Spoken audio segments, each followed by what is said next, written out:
Assalamualaikum warahmatullahi wabarakatuh.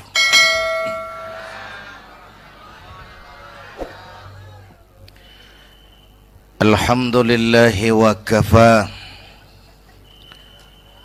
Wassalatu wassalamu ala sayyidina Muhammadinil Mustafa wa ala alihi wa ashabihi ahli sidqi wal wafa, amma ba'du.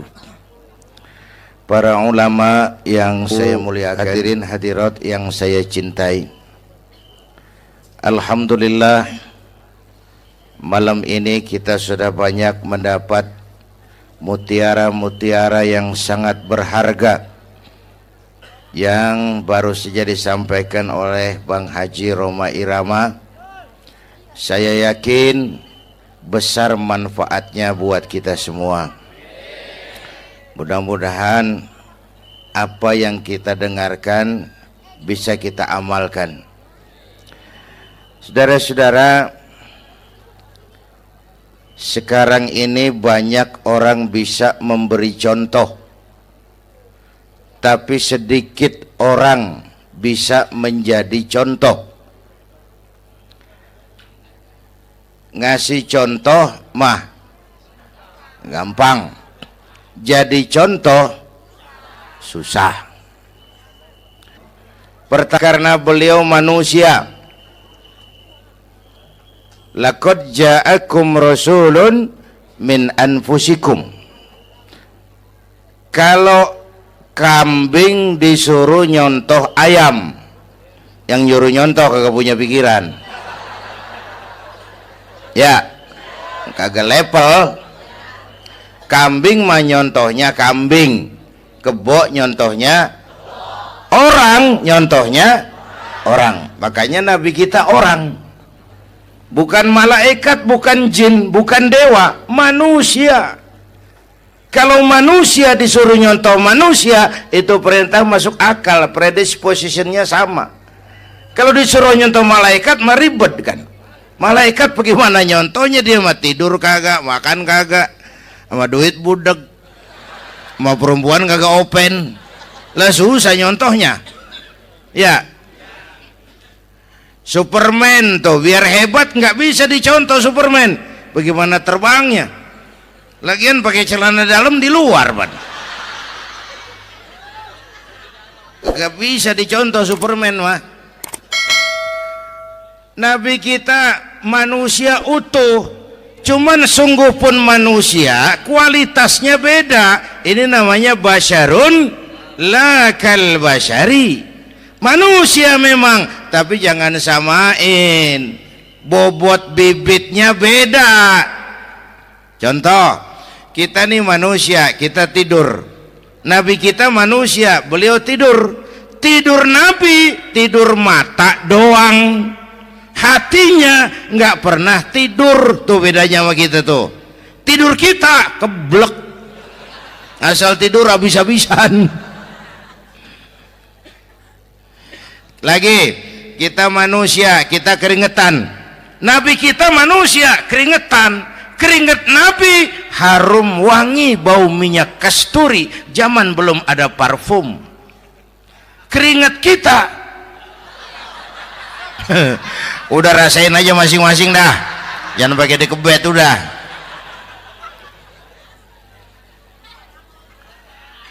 Contoh lagi, kita nih manusia nih, kita beludah nggak? Nabi kita manusia, beliau juga beludah. Ludah Nabi obat, ludah Nabi.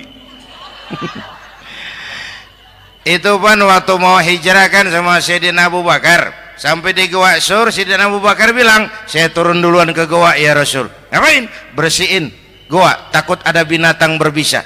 Silakan turun. Sayyidina Abu Bakar bersihin gua, bener tuh, tangannya digigit kalajengking, sakit, ngebet, bengkak. Kalajengking Arab ya, emang di Arab kejadiannya. Heran nyaut aja bener. Ditahan aja, udah aman ya Rasul, silakan turun. Lama-lama dalam gua berduaan kelihatan juga Sayyidina Abu Bakar mukanya pucat, Nabi tanya, mabalu kayak Abu Bakar. Abu Bakar kenapa? Nggak apa-apa. Berat meninggalkan Mekah? Enggak. Malas hijrah ke Madinah? Enggak. Takut diubur-ubur Quraisy? Orang kata enggak, itu mah enggak. Lah kenapa muka kamu pucat? Tangan digigit kalajengking. Ngapa nggak ngomong dari tadi? Saya nggak mau nyusahin Tuhan ya Rasul. Biar saya tahan, asal jangan nyusahin Tuhan.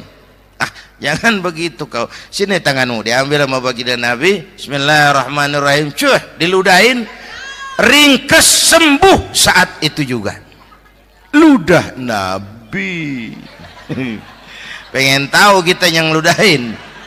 Bengkak campur koreng.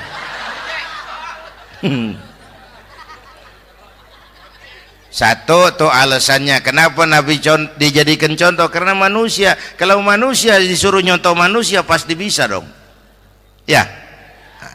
Yang kedua, karena tadi kata Bang Haji Oma, pribadinya itu pribadi yang multidimensi. Mau nyontoh apa? Pak, saya ini pengusaha Pak. Nabi umur 9 tahun udah ke Syria tuh dagang lintas negara Syam. Saya jenderal Pak, Nabi mimpin tentara di medan perang Mas. Saya mau balik Pak, Nabi dakwah Bung. Saya guru Pak, Nabi ngajar Mas. Innama bu'istu mu'alliman, aku diutus sebagai guru, guru umat, guru bangsa. Saya politisi Pak, Nabi diplomat ulung Bung. Saya presiden Pak, Nabi mimpin bangsa dan negara Mas. Saya kepala rumah tangga Pak, Nabi punya anak bini Bang. Ayo lempengan mana dulu cari ngomong.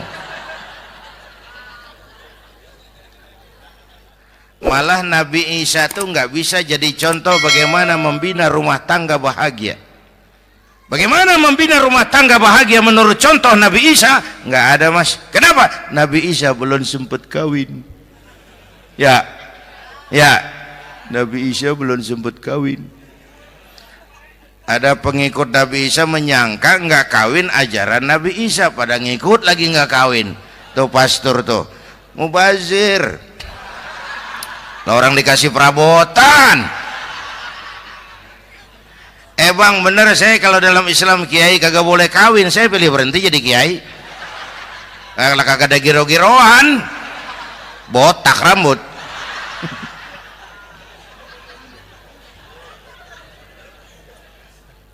Makanya Bang Haji Oma cerita poligami saya girang banget tadi. Bukan yang ngomong ahlinya soalnya.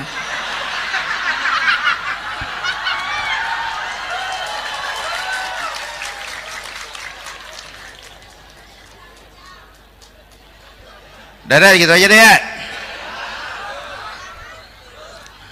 Nah kata Imam Busair ini yang dahsyat. Ka'annahu wa huwa fardun fi jalalatihi fi askarin hina talqahu wa fi hasham. Sepertinya kehebatan Rasulullah itu sama baik sendiri maupun di tengah tentara. Artinya begini, orang hebat banyak, tapi yang hebat di mana-mana susah nyarinya. Baginda Rasul ini lagi duduk hebat, lagi jalan hebat, ada di pasar hebat, lagi di masjid hebat, di medan perang hebat, di depan anak-anak hebat, di mata musuhnya hebat, di depan sahabatnya hebat, di mata istrinya hebat, di mana-mana hebat. Lah susah nyari orang begini Bang ya. Kita mah hebat juga setempat, di kantor hebat, sekantor orang diomelin di kantor, pulang ke rumah dikeplak sama bininya diem aja. Ini di depan bininya dia kagak hebat dia mah.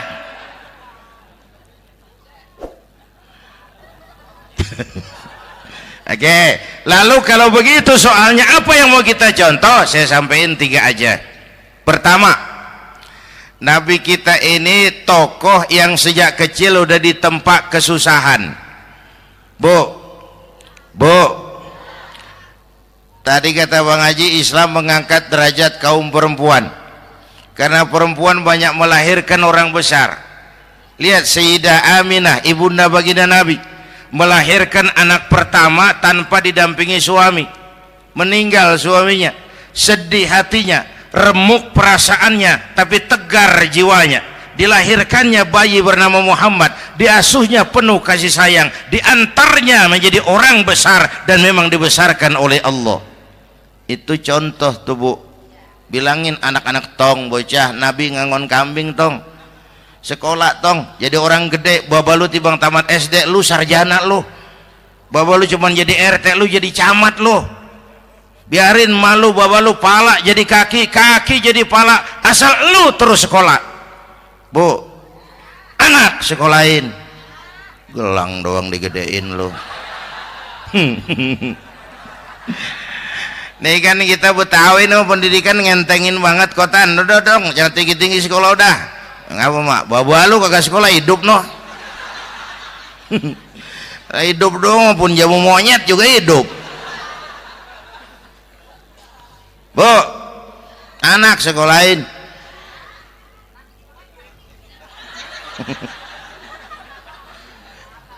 Mahatma Gandhi, kecilnya begeng, ceking, cacingan, yatim. Emaknya tuh, Gandhi sekolah nak, Gandhi belajar nak, Gandhi jadi orang besar nak. Kalau perlu belajar ke Inggris, biar Inggris menjajah kita. Gak apa-apa kau sekolah ke Inggris, tapi jangan jadi Inggris nak. Jangan pacaran sama bule, jangan sentuh minuman keras. Gandhi jadi orang besar. Mahatma Gandhi tumbuh karena dorongan emak. Mak, udah yatim. James Watt, Kang Bandrek. Emaknya tuh yang dorong tuh jadi orang besar. Belum lagi perempuan yang jadi besar. Di Indonesia ada Kartini, di Jawa Tengah ada Dewi Sartika, di Jawa Barat Dewi Sartika, di Bengkulu ada Fatmawati Soekarno, sang penjahit bendera merah putih. Di Aceh muncul Laksamana Malahayati, disusul kemudian oleh Cut Nyadin, baru kemudian muncul Cut Koko, Cut Meme, Cut, ya udah tak cut lain dah.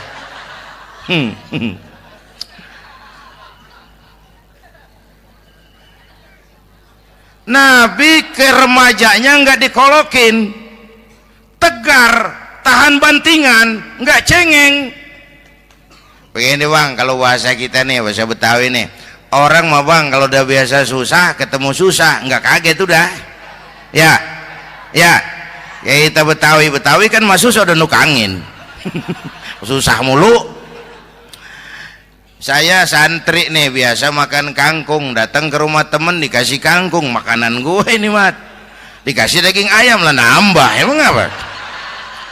Orang mah kalau biasa susah enak, nggak kagetan.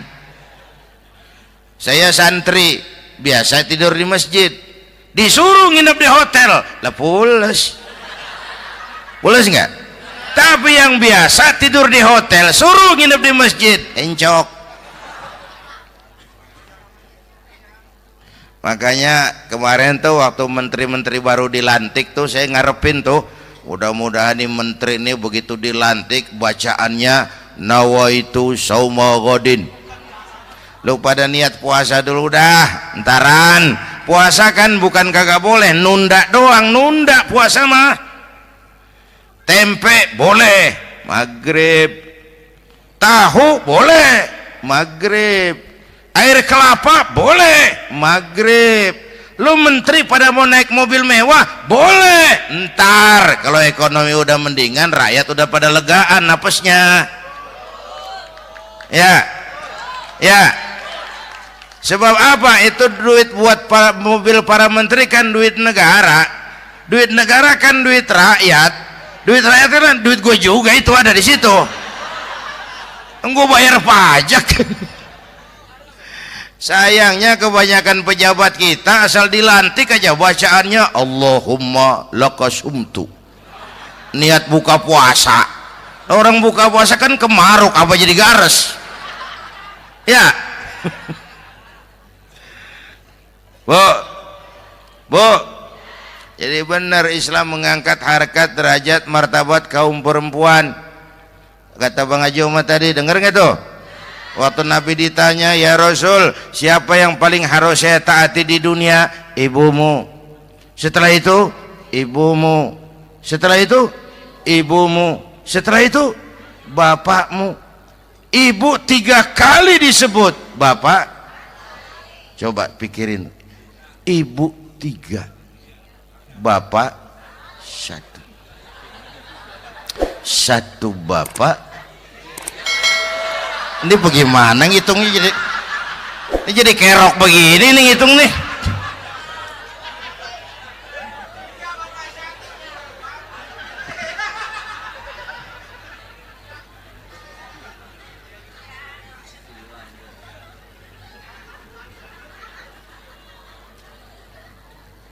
Jangan takut ngadepin susah. Hidup nih keras, kerja keras, perseringat, banting tulang. Ya bu. Satu. Yang kedua, contoh dari Nabi. Orang yang paling bersih hatinya Rasulullah. Orang yang paling baik akhlaknya Rasulullah. Orang yang bahkan sudah dapat jaminan ampun dari segala dosa Rasulullah. Tapi orang yang kalau sholat malam sampai bengkak kakinya karena rajin sujud Rasulullah. Aspek ibadah apaan? Hei, diam-diam giliran gue ini ngomong.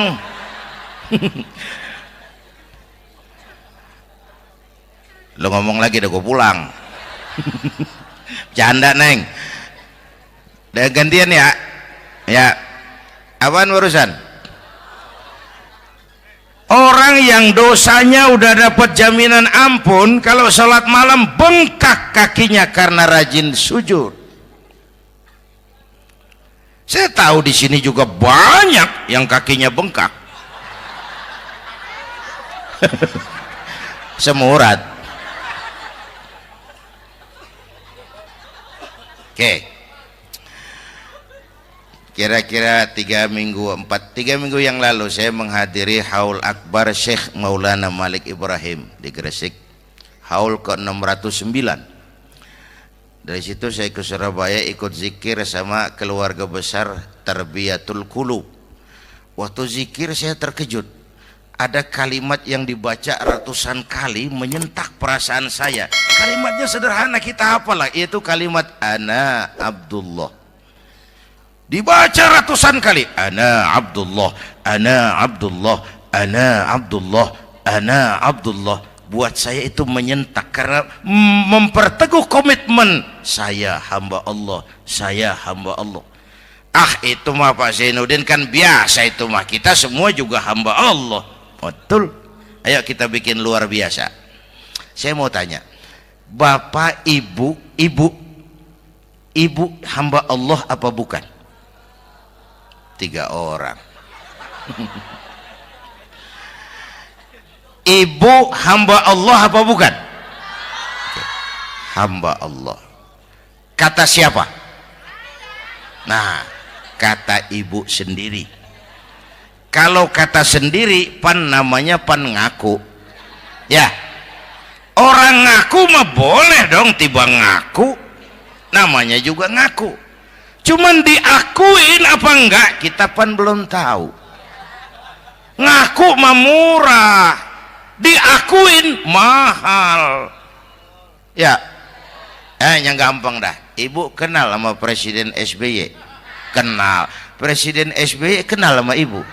Lo ngaku, lo ngaku.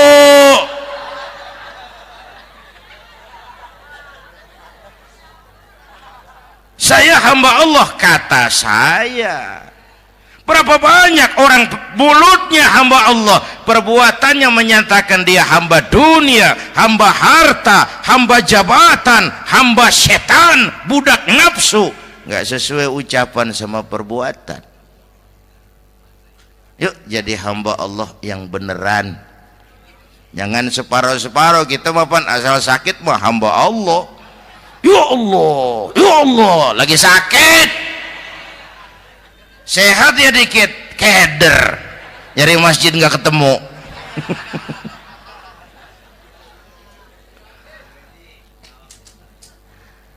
Apalagi kata Bang Haji tadi nih, kita nih kan zaman entertain nih, orang pada pintar bikin bungkusan sekarang Bang ya, abad entertain, orang pada bangun pencitraan. Tadi itu kiai sama dukun tipis bedanya. Dukun pada pasang iklan sekarang, ketik reg.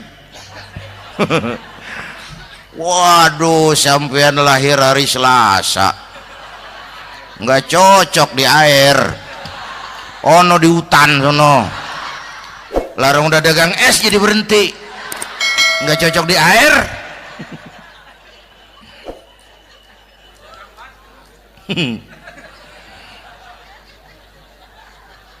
Bu, di zaman ini siapa pakai apa, siapa mau jadi apa kagak urus nih.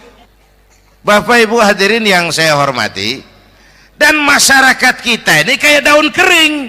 Tahu daun kering? Gampang dikumpulin, susah diikat, berisik, gampang dibakar. Tuh daun kering. Penyakitnya kutil, kurang teliti, cepat heran, gampang kagum, cepat heran, gampang kagum. Dulu ada tuh satu hari tabrakan di jalan kenceng, buah, korban jatuh belepotan darah, dikerubungin orang banyak. Datang wartawan mengambil gambar dari dekat, susah, orang banyak bener ngerubung. Cari akal nih wartawan, tolong saya dikasih jalan ke dekat korban. Orang nengok semua, saudara siapa? Saya bapaknya korban, katanya. Dia ngaku bapaknya korban. Ya orang minggir semua, minggir, ini ada bapaknya korban.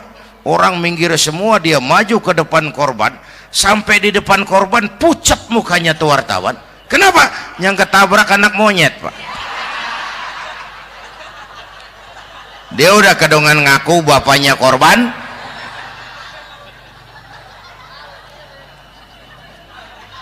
Bu, ini cerita pendek tapi pesannya lumayan nih. Kalau belum kenal bener mah jangan buru-buru ngakuin ya. Dia kagak tahu yang ketabrak siapa, main ngakuin aja, saya bapaknya korban. Lu makan lu jadi bapak monyet sono lu. Makanya jagain kampung kita nih, jangan kemasukan yang aneh-aneh ya.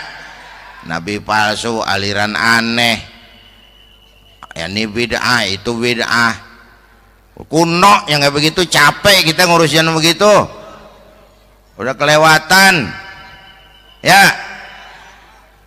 Yang tahlil mah terusin, yang kagak suka nggak apa-apa, cuman jangan ngomelin yang tahlil. Orang tahlil juga pakai dalil. Yang mabuk masih banyak, yang tahlil diomelin. Kita nih kayak kurang kerjaan, akhirnya rame turu-turu kita. Padahal yang harus kita kembangkan kan rukun antar umat seagama, rukun antar umat beragama, rukun antar umat beragama dengan pemerintah. Kata Bang Haji Omar tadi, rukun antar umat seagama. Turu-turu kita muslim nih kudu rukun. Beda pendapat boleh, marahan jangan ya. Tangan kanan sama tangan kiri juga beda, cuman rukun. Asal kiri gatal nih, kanan kagak diundang, dia datang aja nggak rukin. Nggak ada kiri gatal kanan ngomel, lu garuk aja sendiri, nggak deh mah. Akur ya Bu.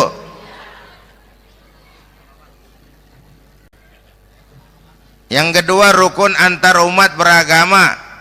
Islam ini rahmatan lil. Yang ketiga, rukun antar umat beragama dengan pemerintah. Ini mah kita kan bermasyarakat sama juga sembahyang berjamaah, ada imam ada makmum ya. Nih rakyat kalau jadi pemilih yang pintar ke depan, nah, mau milih wali kota kayak gubernur kayak presiden kayak. Sebab apa? Sholat berjamaah kan siapa makmum kagak penting Bang. Makmum mah siapa aja boleh ya, tiba ngikutin dia mah. ngaji deh mah gimana kayak nggak ada bab pemilihan makmum, nggak usah makmum mah kagak usah dipilih, siapa aja boleh ya bang, tuh orang budak bang boleh jadi makmum, bacanya kagak fasih boleh jadi makmum, ketinggalan 1 rakaat boleh jadi makmum, tapi nggak tiap orang boleh jadi imam. Siapa yang dipilih jadi imam? Pertama a'lamuhum, kata Nabi, orang yang paling alim di kampungmu siapa? Angkat jadi imam. Yang paling alim, bukan yang paling tua. Tua juga kalau kejemur kisut. Dulu tuh Nabi Adam waktu diangkat jadi khalifah kan bekalnya apa? Wa 'allama Adam al-asma'a kullaha, al-asma' ay al-ulumul katsirah. Dulu zaman Fir'aun perang sihir sama Musa, sekarang perang visi dan misi. Punya ilmu, bu, ngerti urusan dari tetek sampai bengeknya. Kalau ngikutin imam yang alim pan enak, bisa dipertanggungjawabkan. Hati-hati milih pemimpin maksudnya, bu, jangan terjebak oleh penampilan. Emas pasti kuning, bener? Apa semua yang kuning pasti emas? Udah paham dulu. Ustadz, kenapa? Di kampung saya ada 2 orang alimnya sama. Yang mana yang jadi imam? Afsahuhum, yang lebih fasih lidahnya. Yang satu alim pelok, yang satu alim kagak pelok. Nah, yang kagak pelok suruh jadi imam. Kenapa? Nggak sah orang fasih bermakmum kepada imam pelok. Ustadz, imam pelok, makmum pelok semua. Sah. Namanya kampung pelok, biarin. Susah diurusin udah itu. Apa sih artinya fasih? Yang enak deh, nyambung. Pegel kalau punya pemimpin kagak nyambung sama rakyat. Ya, rakyat mau yang ngidul deh ngalor, rakyat mau yang ngulon deh ngetan. Lah kan capek rakyat, kagak nyambung. Makanya kalau jadi imam pesan Nabi, idza amma ahadukumun nas falyukhaffif.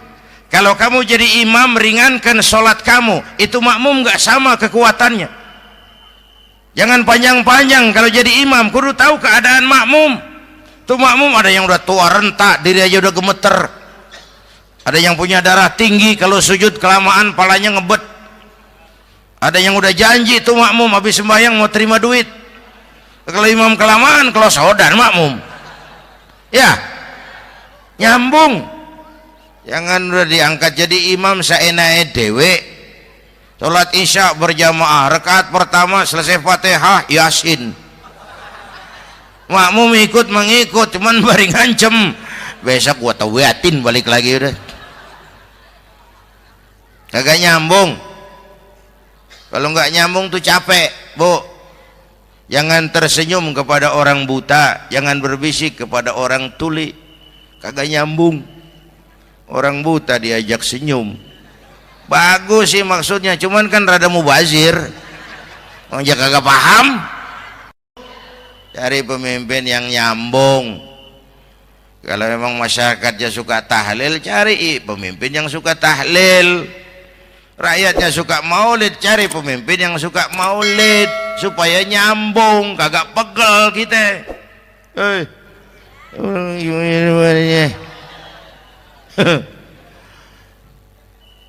Bapak Ibu hadirin, saya balik urusan kita. Nyontoh Nabi ibadahnya luar biasa. Bu, kita ini perlu Allah. Kita ini perlu Allah. Semua kita perantau di bumi Allah ini. Perantau pasti pulang.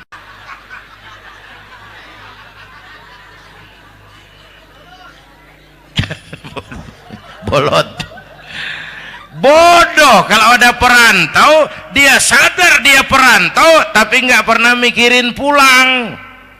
Lebih bodoh lagi mikirin pulang tapi nggak nyiapin bekal. Yang tadi Bang Haji Omar udah bilang tuh, muda mati ya. Kadang-kadang engkongnya seger banget, cucunya mati ya. perantau mah mesti pulang. Sini mah kita ngendon doang, ngendon taran. Mula-mula pan bang, kita mah tinggalnya jauh di alam arwah, dari sana pindah ke alam rahim, alam kandungan emak nih.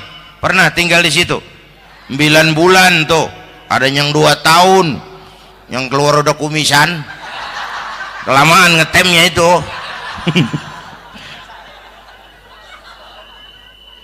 Dari sisi ini mau pantas ibumu, bapakmu, karena alam rahim fisik dan psikis emak lebih capek dari kita bapak. Kita mah orang laki mah, kita mah pan investor gitu mah, nanam modal doang. Yang ngolah pabrik kan emak tuh, ya mak. Pabrik. Anak-anakku remaja, pemuda yang hadir, masya Allah, emakmu, emakku, emak kita semua nih, dari mulai ngidamin kita udah kita seksa nih mana. Dari mulai ngidamin kita udah kita seksa emak nih, muntah nggak urus. Mending ada yang dikeluarin mah enak, lega. Ini kagak ada apa-apanya. Bener mak. Yang dipengenin yang kagak musim, lah kan setengah mati lagi urusan. Tengah malam pengen megang pala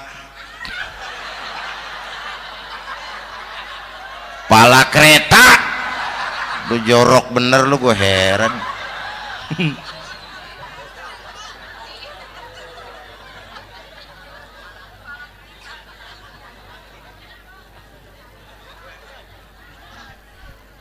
Bapak Ibu hadirin, yang ketiga terakhir, contoh dari baginda Nabi, modal utama perjuangannya adalah akhlak.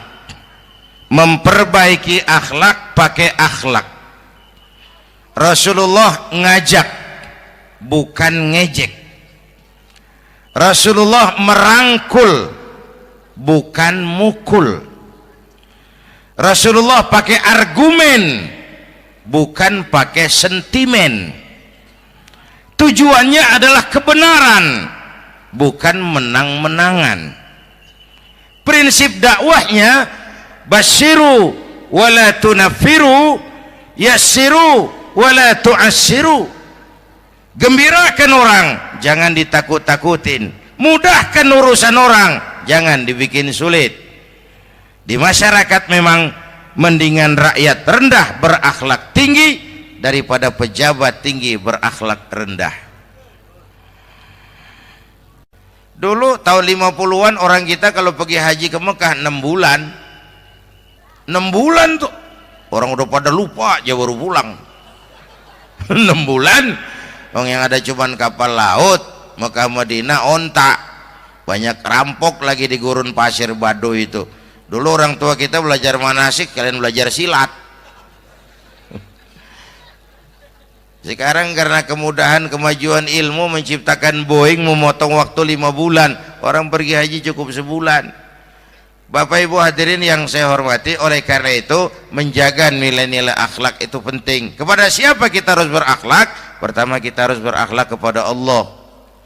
Bagaimana caranya? Jangan menyekutukannya dengan sesuatu pun. Yang kedua, jangan menyembah kecuali hanya kepadanya.